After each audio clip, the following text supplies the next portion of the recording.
അങ്ങനെ തുടങ്ങിയുള്ള സിനിമകളിലൂടെ കണ്ടിട്ടുള്ളതാണ്. ഇതിൻ്റെ അകത്ത് രമേശ് അല്ലെ കഥാപാത്രത്തിന്റെ പേര്? ഇതില് കഥാപാത്രത്തിന്റെ രമേശ് എന്ന ഒരു ചങ്ങാതി, നമ്മുടെ ബൾട്ടി ഉദയന്റെ ചങ്ങാതിയുടെ കഥാപാത്രമാണ് ചെയ്തത്. യെസ്, ബൾട്ടിയെ കുറിച്ച്. അപ്പോ ഹലോ കോഴിക്കോട്, ഇവിടുന്നാണ് കോഴിക്കോടിന്റെ ഹലോ.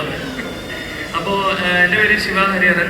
അപ്പോൾ അവസാനം ചെയ്തത് ആലപ്പുഴ ജിംഖാനയായിരുന്നു. അപ്പോൾ ജിംഖാന ടൈമിൽ ഇവിടുന്ന് ഒരുപാട് പേര് കണ്ടിട്ട് ഒരുപാട് സ്നേഹം അറിയിച്ചിരുന്നു. അതിന് ഒരുപാട് ആദ്യം തന്നെ നന്ദി പറയുന്നു.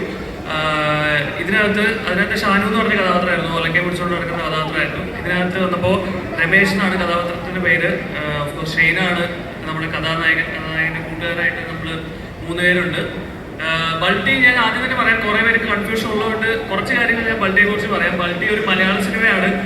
ഞങ്ങളോട് ഇന്നലെ പോലും തിയേറ്റർ വിസിറ്റിന് പോയപ്പോൾ ഒരാൾ ചോദിച്ചിട്ടായിരുന്നു അത് മലയാളത്തിലും ഇറങ്ങിയിട്ടുണ്ടോ എന്ന് ചോദിച്ചത്. അങ്ങനെ കുറെ ആൾക്കാർ വിചാരിച്ചിട്ടുണ്ട്. പക്ഷെ അല്ല, ബൾട്ടി ഒരു പക്ക മലയാള സിനിമ